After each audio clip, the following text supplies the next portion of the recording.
Queridos, graças e paz a todos.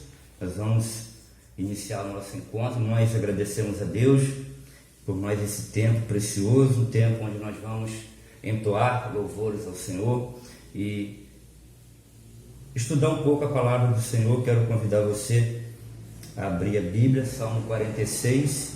Nós vamos estar lendo um versículo, apenas o primeiro versículo, Salmo 46, versículo 1, que diz: Deus é o nosso refúgio e a nossa fortaleza, auxílio sempre presente na adversidade. Vamos elevar os nossos pensamentos a Deus, orar ao Pai, agradecendo a Ele por esse tempo e entregando a Ele aquilo que iremos fazer agora. Senhor nosso Deus, nosso Pai, nós te louvamos pela Tua palavra, nós te exaltamos, ó Deus, e glorificamos o Teu nome. Obrigado, Senhor, pela Tua presença em nossas vidas. Obrigado pelo Teu Espírito Santo, ó Deus, que nos guia, nos dirige pelas veredas do Senhor. Nós te agradecemos, ó Deus, porque o Senhor é o nosso refúgio, é o nosso socorro bem presente no momento da nossa adversidade. Quero, ó Deus, atribuir a Ti o nosso louvor, a nossa adoração e também, ó Pai, a nossa gratidão. Que o Senhor nesse tempo possa receber, ó Deus, no Teu trono de graça, o nosso louvor, e que o Teu Espírito Santo, ó Deus, possa estar abrindo o nosso entendimento, iluminando a nossa mente, para que nós possamos entender a Tua palavra, ó Deus, inspirada. Nós te louvamos, nós te exaltamos, glorificamos a Ti, que é digno de honra, de glória e de adoração. Em nome de Jesus. Amém.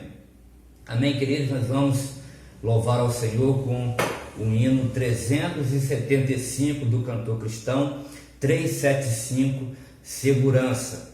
Que eu convido você a adorar o Senhor juntamente com a irmã Leila, e logo após nós retornaremos para dar sequência naquilo que nós começamos a ver no domingo passado.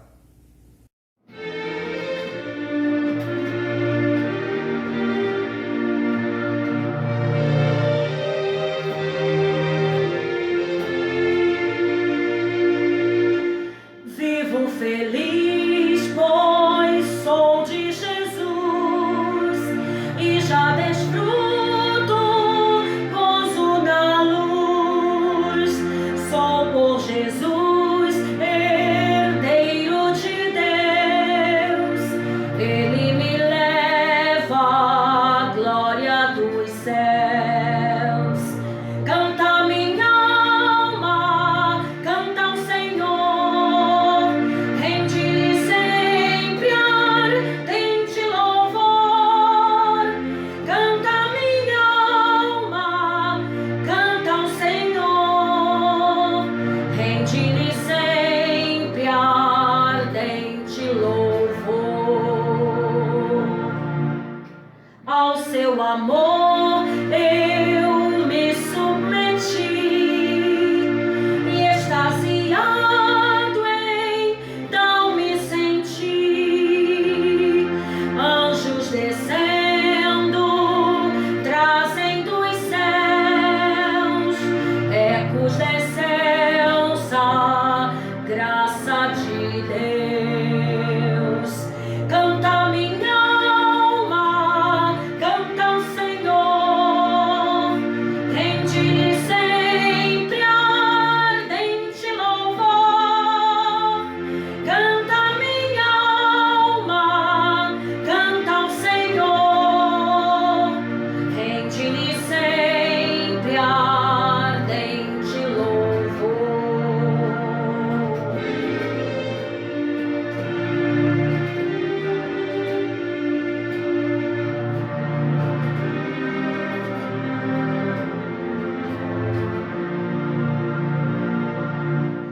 Sempre vivendo em seu grande amor, me regozijo em meu Salvador, esperançoso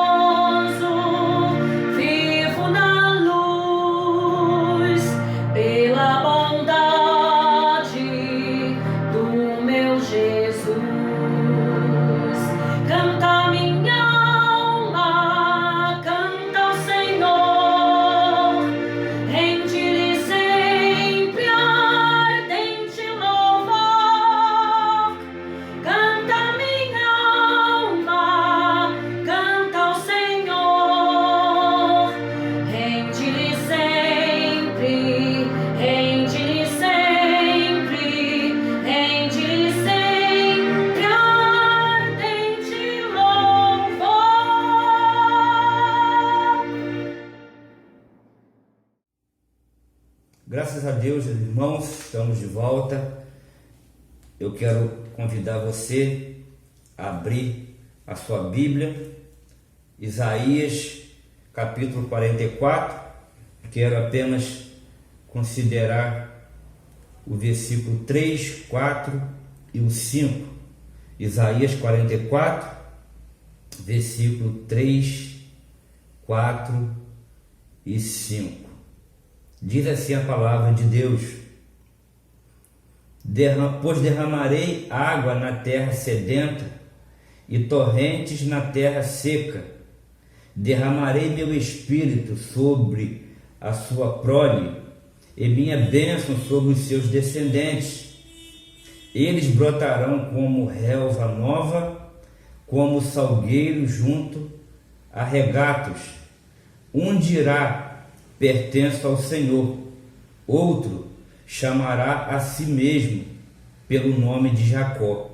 Ainda outro escreverá em sua mão do Senhor e tomará para si o nome de Israel. Quero repetir o versículo 3: pois derramarei água na terra sedenta e torrentes na terra seca. Derramarei meu espírito sobre sua prole e minha bênção sobre os seus descendentes. Palavra de Deus, que Deus abençoe a leitura da sua palavra e possa aplicar o nosso coração nesse tempo. Queridos, no domingo passado, nós começamos a considerar sobre a igreja e o poder do Espírito Santo. E nós tivemos a oportunidade de considerar uma promessa de Jesus, onde Jesus promete enviar o Espírito Santo, o outro Consolador, conforme registro de João capítulo 14, versículo 16, 17 e também o versículo de número 26. Nós consideramos que a igreja, ela precisa do Espírito Santo para viver uma vida de santidade, para testemunhar além das fronteiras. Nós vimos que a igreja, ela precisa do poder do Espírito Santo para perdoar, para realizar a sua obra missionária. Hoje, meus irmãos, nós vamos tirar algumas lições desses versículos de Isaías 44, verso 3, 4 e 5. Ele apresenta algumas lições com relação à igreja e o poder do Espírito Santo.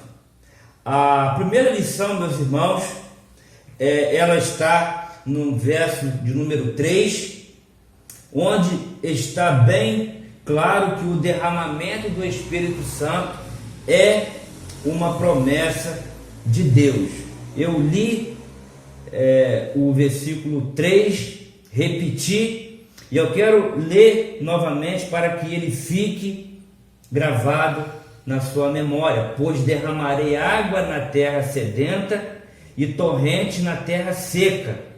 Derramarei meu espírito sobre a sua prole e minha bênção sobre os seus descendentes. Então, queridos, nós temos aqui a promessa de Deus: derramarei o meu espírito. A primeira lição é essa que nós aprendemos, tiramos desse texto, que Deus, ele promete então derramar o seu espírito. E como nós podemos, na verdade, enxergar a promessa de Deus? Deus, ele é um Deus que promete, é também um Deus que cumpre, ou seja, ele vela pela sua palavra para cumpri-la. Essa promessa, ela é interessante porque ela tem dois aspectos. É uma promessa que é, na verdade, segura, e também é uma promessa abundante. Ela é segura, queridos, porque é impossível que Deus ele minta. E ela é abundante porque Deus não dá o seu espírito por medida. Quando então que essa promessa ela se cumpriu. Ela se cumpriu, na verdade, queridos, no dia de Pentecostes. Ela tem se repetido ao longo da história da igreja e ainda hoje, eu e você somos alvos do cumprimento dessa gloriosa promessa. E aí nós olhamos para a história e nós constatamos, queridos, que forças tentaram interpor, na verdade, no caminho do cumprimento dessa gloriosa promessa. E aí nós temos relatos que no início da era cristã, o próprio Sinédrio, na verdade, ele açoitou os seus apóstolos, colocou muitos deles na prisão, mas algo interessante está nos registros, que quanto mais a igreja ela era perseguida, mais ela crescia. E aí, lendo a respeito desse assunto, eu me deparei com um artigo muito interessante, querido, do ano de 1553, quando Maria Tudor, ela tentou banir da Inglaterra o protestantismo.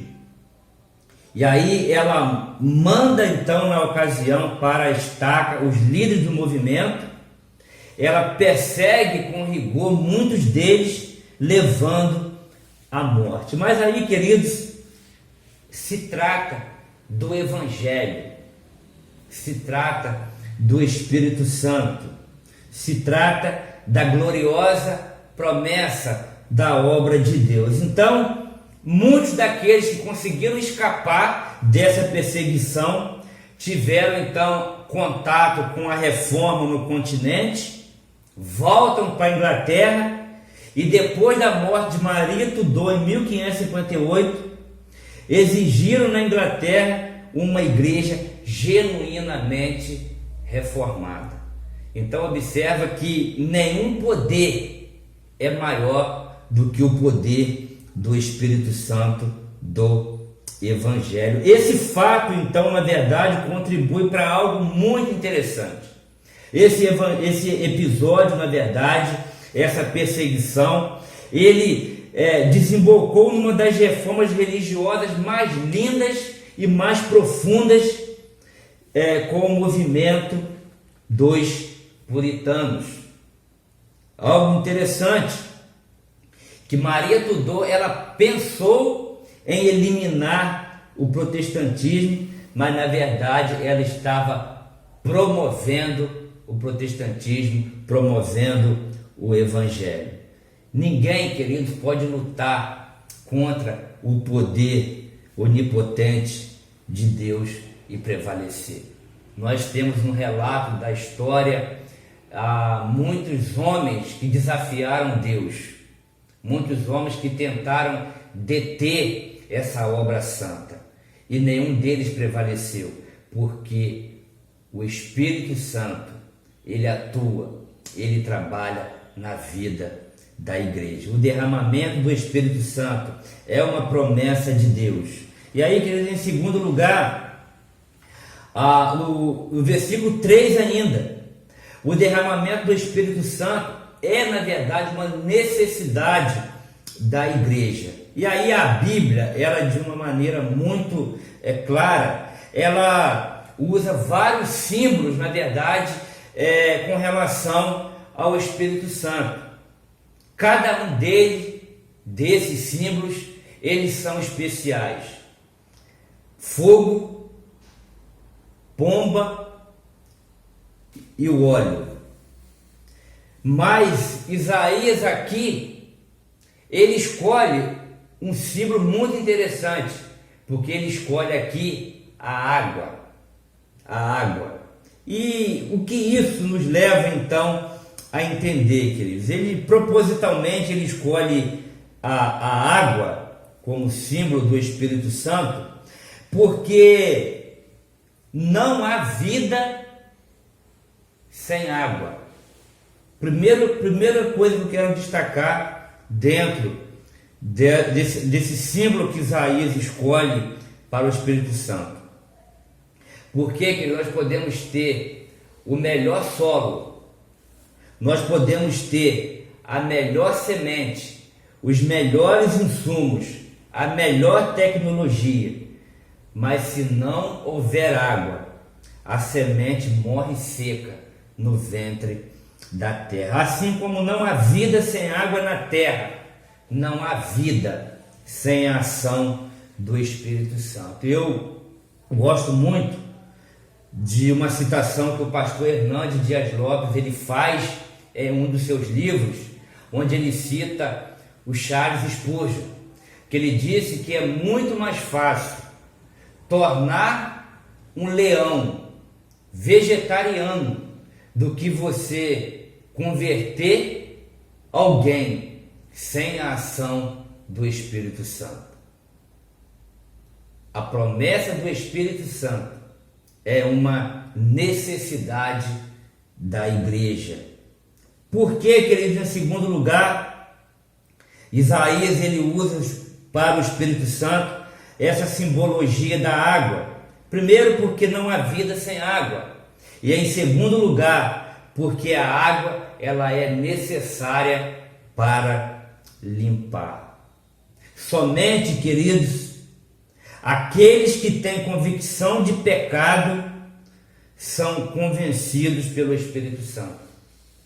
Você jamais pode ter essa convicção dos seus pecados se você não for convencido primeiro pelo Espírito Santo. Só estes, então, na verdade, buscam a purificação no sangue de Jesus, aqueles que são convencidos pelo Espírito Santo. E algo interessante, queridos, que nós podemos ter templos, por mais suntuosos que eles sejam, por mais elegantes, confortáveis, podemos ter obreiros cultos, podemos ter membros influentes na sociedade, mas sem o poder do Espírito Santo, a igreja, ela não passa de uma máquina. Já vi Deus operar em uma igreja que funciona debaixo de uma árvore e fazer coisas grandiosas. E muitas das vezes nós ficamos admirados com a estrutura física do espaço onde a igreja congrega. E muitas das vezes realizamos até coisas grandiosas com a força do nosso braço. Mas nós não podemos confundir isso com a ação do Espírito Santo. E aí, queridos, o derramamento do Espírito Santo é uma necessidade da igreja. A igreja precisa buscar ser cheia do Espírito Santo para que ela realize coisas para a glória de Deus, não para o conforto do homem, mas para a glória de Deus. Em terceiro lugar, meus irmãos, o Espírito Santo, ele deve ser ardentemente desejado pela igreja. Ainda no versículo 3 de Isaías 44, porque derramarei água sobre o sedento e torrentes sobre a terra seca. E aí, queridos, quando a igreja tiver sede de Deus, como a terra seca anseia pela água, então ela experimentará mais de Deus. É como se eu e você quiséssemos ter mais intimidade com Deus e nós não pararmos durante o nosso dia, dedicarmos as primeiras horas do nosso dia a uma vida devocional, a leitura da Bíblia, uma vida de oração. Quanto mais sede eu tiver de buscar a presença de Deus através da leitura, através da oração, mais eu vou me enchendo de Deus. Eu preciso ter sede, porque derramarei água sobre o sedento e torrentes sobre a terra seca. Nós precisamos ter sede de Deus, como a terra seca anseia pela água. E aí, queridos, não há chuva do céu sem a oração da igreja. A oração da igreja precisa subir à presença de Deus. Qual é o nosso desafio então, meus irmãos, nesse tempo? Ser uma terra sedenta e ávida pelas torrentes do céu. Principalmente nesse momento, queridos, onde nós não estamos desfrutando da comunhão uns dos outros no culto coletivo. Somos a igreja espalhada, cada um em suas casas. É tempo de sermos terra seca, terra sedenta pelas torrentes do céu. E aí, meus irmãos, ainda olhando para a história, nós podemos destacar o avivamento inglês, por exemplo, quando, na verdade, no século XVIII, aconteceu depois de uma vigília de oração, 70 jovens em Oxford, na madrugada de 31 de dezembro de 1739, John Wesley impactou a Inglaterra com a pregação do Evangelho pelo poder do Espírito Santo. O Espírito Santo, ele age na sua igreja. Por exemplo, além do avivamento inglês, nós temos o avivamento americano no século XIX. E aí aconteceu, queridos, como resultado de fervorosas reuniões de oração. Moody vai dizer que o país inteiro era uma reunião de oração. Ainda com relação ao avivamento coreano, fruto de muita oração. E aquela igreja até hoje, queridos, até hoje, ela ainda tem o hábito de orar todos os dias pela manhã. E coisas maravilhosas ainda acontecem lá como resultado dessas orações.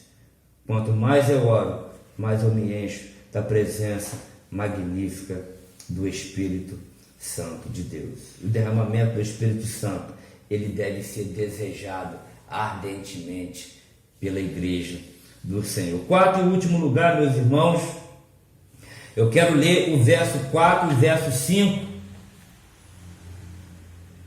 O derramamento do Espírito Santo ainda produz resultados extraordinários. Olha só o verso 4 e verso 5. Eles brotarão como relva nova, como salgueiros juntos a regatos.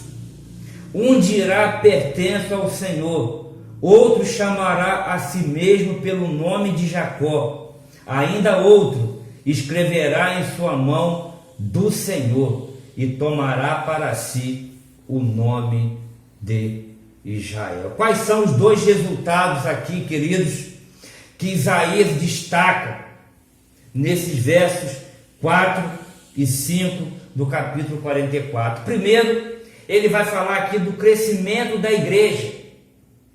Os salvos brotarão como salgueiros, juntos às correntes das águas.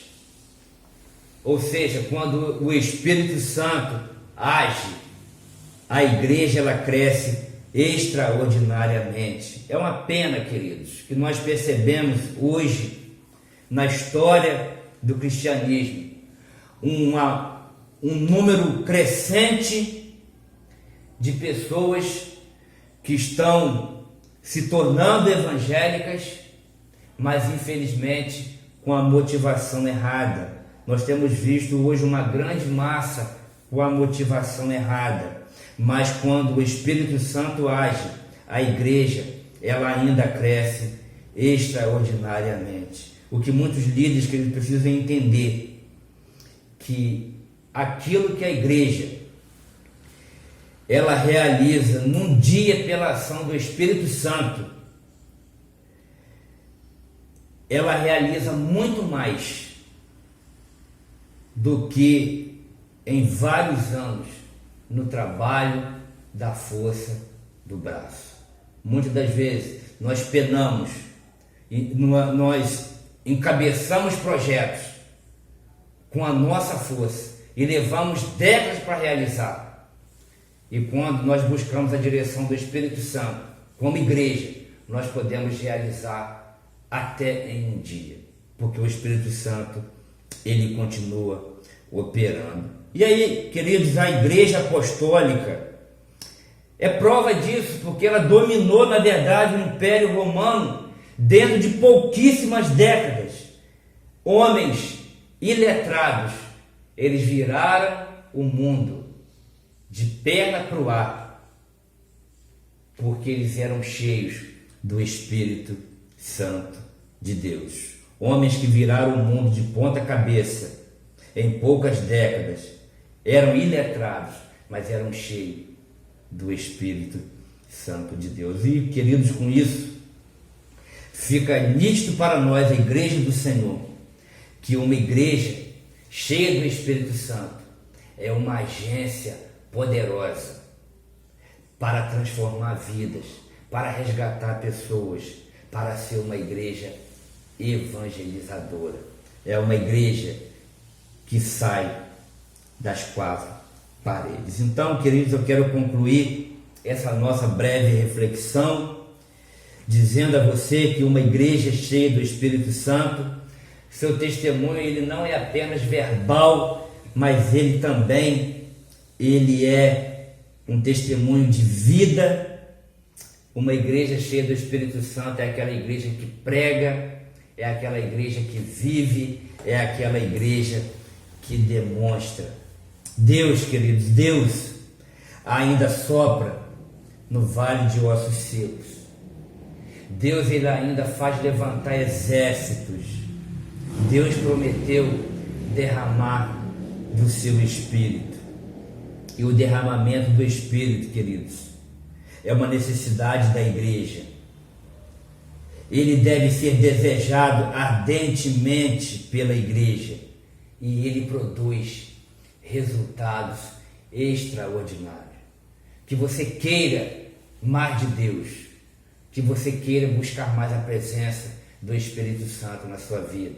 E que a nossa igreja, eu e você, como igreja do Senhor, possamos transbordar e exalar a essência do Espírito Santo de Deus. Que Ele te abençoe, que Ele te guarde, no nome de Jesus. Amém.